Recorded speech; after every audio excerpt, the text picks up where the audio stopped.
రాబోయే రోజుల్లో ఒక మంచి ఈవీ వెహికల్ కొనాలని ప్లాన్ చేస్తున్నట్లయితే వీడియో లాస్ట్ వరకు చూడండి. ఈ వీడియోని మీరు మొత్తం చూసినట్లయితే ఈజీ టు ఈజీ 20,000 రూపాయల నుంచి 50,000 రూపాయల వరకు మీరు సేవ్ చేసుకోవచ్చు అనమాట. సో ఈవీ వెహికల్ కొనబోయే ముందు తీసుకోవాల్సినటువంటి కొన్ని ముఖ్యమైన జాగ్రత్తలు ఇవి మీరు తెలుసుకుంటేనే మీకు చాలా డబ్బులు మిగులుతాయి, లేదంటే చాలా నష్టపోతారు. వీడియో అక్కడ స్కిప్ చేయకుండా లాస్ట్ వరకు చూడండి. చాలా క్లియర్ కట్గా, సింపుల్గా, తొందరగా, నీట్గా మనం మాట్లాడుకుందాం ఈ వీడియోలో. ఒక కొత్త ఈవీ వెహికల్ కొనాలంటే ఫస్ట్ మీరు చూసుకోవాల్సింది రేంజ్ అన్నమాట. ఎంత రేంజ్ ఆఫర్ చేస్తుంది, మనకెంత రేంజ్ అవసరం అనే దాని గురించి. ఫస్ట్ మీరు ఒక 30 నుంచి 20 కిలోమీటర్ల మధ్యలో తిరిగే వాళ్ళు అనుకోండి, తక్కువ బ్యాటరీ ఉన్నదే తీసుకోండి. అలా కాకుండా మీరు రోజుకి ఒక 40 నుంచి 80 కిలోమీటర్ల మధ్యలో తిరుగుతున్నట్లయితే ఎక్కువ బ్యాటరీ ఉన్నటువంటి, ఎక్కువ కెపాసిటీ ఉన్నటువంటి బ్యాటరీ ఉన్న వేరియంట్ని అయితే తీసుకోండి. అలా కాకుండా మీ దగ్గర డబ్బులు ఉన్నాయని చెప్పి ఈరోజు మీరు ఎక్కువ బ్యాటరీ ఉన్న వెహికల్ని తీసుకొని తక్కువ తిరిగేవాళ్ళు అనుకోండి, లాంగ్ టర్మ్లో మీరు నష్టపోతారు. ఖచ్చితంగా చాలా డబ్బులు వృధా అయిపోతారు.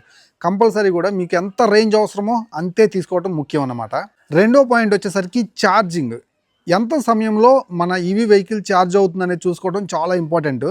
ఇప్పుడు 3.5 గంటలు 3 గంటల్లో 0 to 80% ఛార్జింగ్ అవుతున్న వెహికల్స్ చాలానే వచ్చాయి మార్కెట్లో. అలా కాకుండా మీరు 6 to 8 అవర్స్ ఫుల్ ఛార్జ్ అవ్వడానికి టైం పట్టేటువంటి ఈవీ తీసుకున్నట్లయితే మీరు ఆ వెహికల్ మీద కూర్చొని వెయిట్ చేయాల్సి వస్తుంది అన్నమాట.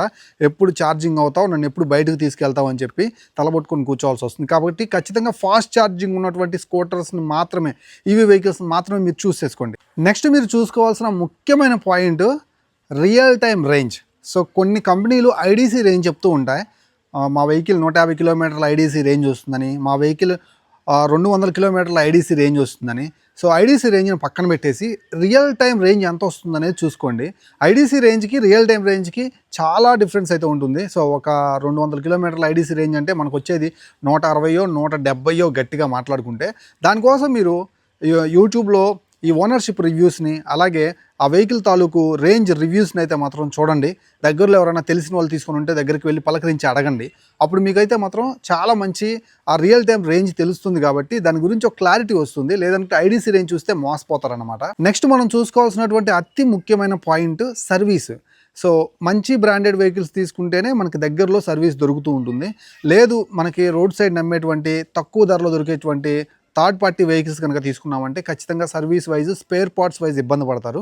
కాబట్టి సర్వీస్ మీకు ఆఫర్ చేయాలంటే మంచి బ్రాండ్తో వెళ్ళండి. ఈ సర్వీస్ అనేది మనకి ఎంత ఇంపార్టెంట్ అని అంటే, ఒక్కొక్కసారి వెహికల్ అనేది ఏదైనా ప్రాబ్లం అయ్యి ఆగిపోయిందని అంటే కనీసం ఫ్రెండ్ సాయంతో నెట్టుకొని పోవడానికి కూడా కుదరదన్నమాట. వెహికల్ని మరొక ట్రక్లో వేసుకొని తీసుకుపోవాల్సిన పరిస్థితి అయితే ఉంటుంది. కాబట్టి దగ్గరలో సర్వీస్ పాయింట్ ఉంటే ఈజీగా ఏదో తంటాలు బట్టి తీసుకెళ్లి సర్వీస్ పాయింట్లో వేసుకోవచ్చు. అదే సర్వీస్ లేకపోతే చాలా ఇబ్బంది పడతాం. నెక్స్ట్ చూడాల్సినటువంటి అతి ముఖ్యమైన పాయింట్, మీరు ఒక కొత్త ఈవీ వెహికల్ కొంటున్నట్లయితే features and quality.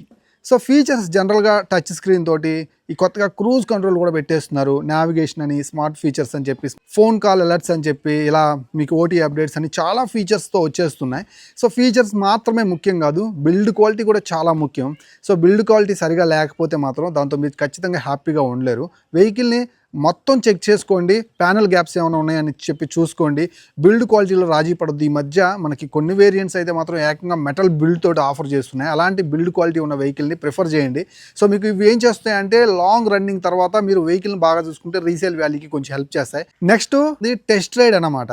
Test ride మాత్రం అస్సలు మిస్ అవ్వద్దు. టెస్ట్ రైడ్ తప్పనిసరి. ఖచ్చితంగా మీరు వెహికల్ మొత్తం చూసిన తర్వాత, దాని డిజైన్, లుక్స్, ఫీచర్స్ అన్నీ నచ్చిన తర్వాత, సో అక్కడ ఉన్న ఏజెంట్స్ని అడిగి సో మీరు వెహికల్స్ తీసుకొని బయటకు వెళ్ళి టెస్ట్ రైడ్ చేయండి. టెస్ట్ రైడ్ చేస్తేనే తెలుస్తుంది మీకు జర్కింగ్ ఉందా, అలాగే మీరు ఆర్పి అంటే థ్రోటల్ మనం డౌన్ చేసినప్పుడు మళ్ళీ థ్రోటల్ ఇచ్చినప్పుడు ఇన్స్టెంట్ పికప్ తీసుకుంటుందా, ల్యాగ్ ఉందా, ఇలాంటివన్నీ మీరు చూసుకోవచ్చు. అలాగే సీట్ కంఫర్ట్, అలాగే లెగ్ స్పేస్, హ్యాండ్లింగ్, ఇవన్నీ మనం చూసుకోవాలంటే ఖచ్చితంగా కూడా టెస్ట్ రైడ్ అనేది చాలా ఇంపార్టెంట్. కాబట్టి టెస్ట్ రైడ్ని మాత్రం నెగ్లెక్ట్ చేయొద్దు.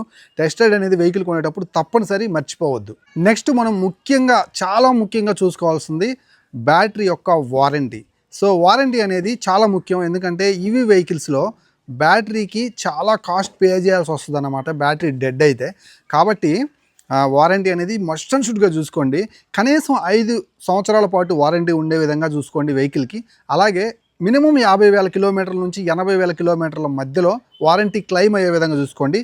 వారంటీని ఎక్స్టెన్షన్ చేసుకునే అవకాశం కనుక ఏమన్నా ఉంటే ఒక 10-12,000 రూపాయలు పెట్టుకునైనా సరే వారంటీని ఎక్స్టెన్షన్ చేసుకోండి.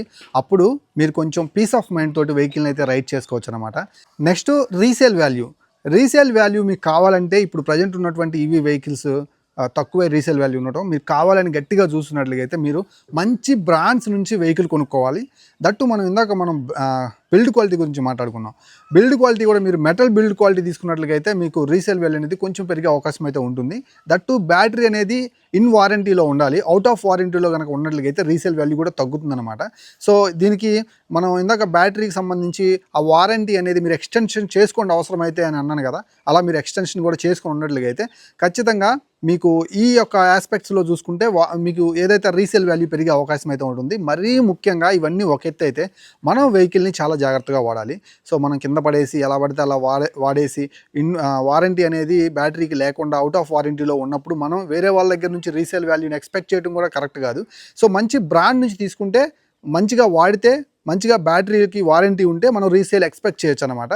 సో నేనైతే మంచి బ్రాండ్ నుంచి తీసుకోండి, ఫ్యూచర్లో మీరు రీసేల్ ఎక్స్పెక్ట్ చేసుకుంటే ఇవన్నీ జాగ్రత్తగా పెట్టుకొని మీకు వచ్చే ఛాన్స్ ఉంటుంది రీసేల్. అండ్ ఇక ఫైనల్గా మీరు వెహికల్ కొనడానికి వెళ్ళినప్పుడు, మీరు ప్రైస్లోకి వెళ్ళినప్పుడు ఇక్కడ జాగ్రత్తగా ప్రశాంతంగా కూర్చొని కొన్ని క్వశ్చన్స్ మీరు అడగాలి. ఆ డేటా మొత్తం మీరు చూసినప్పుడు సో ఇవన్నీ ఎక్స్ట్రా ఏమన్నా ఛార్జెస్ ఏమన్నా ఉన్నాయా లేదనేది ఒకసారి మీరు చూసుకోండి. జనరల్గా మీకు ఎక్స్షోరూమ్ కనిపిస్తుంది, ఇన్సూరెన్స్, రోడ్ ట్యాక్స్, రిజిస్ట్రేషన్ జనరల్గా ఉంటాయి. మీకు ఏదన్నా అవసరం అనుకుంటే మీరు తీసుకోండి. ఎక్స్టెండెడ్ వారంటీ కూడా మీరు అవసరం అనుకుంటే తీసుకోండి. ఎక్స్టెండెడ్ వారంటీ ఉంటే మంచిది.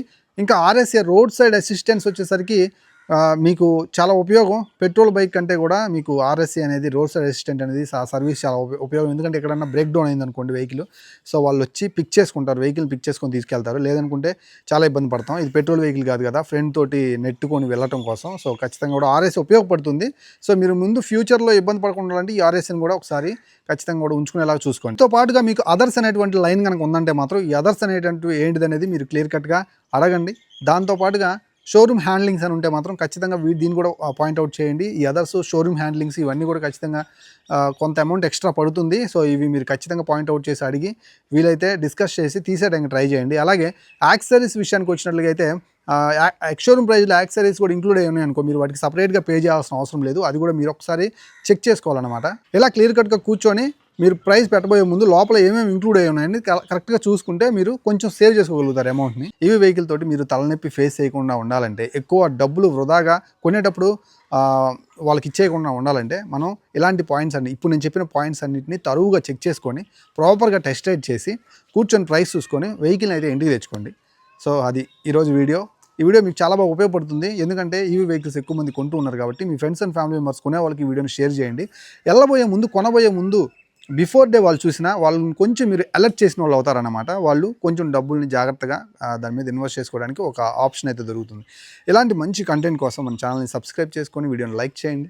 అలాగే నా ఎఫర్ట్స్ నచ్చినట్లయితే కింద హైప్ పాయింట్స్ ఉంటాయి, హైప్ చేసి వెళ్ళండి. మరొక వీడియోతో మళ్ళీ కలుస్తాను. అంతవరకు సెలవు. నేను మీ Srikanth signing off. Bye by.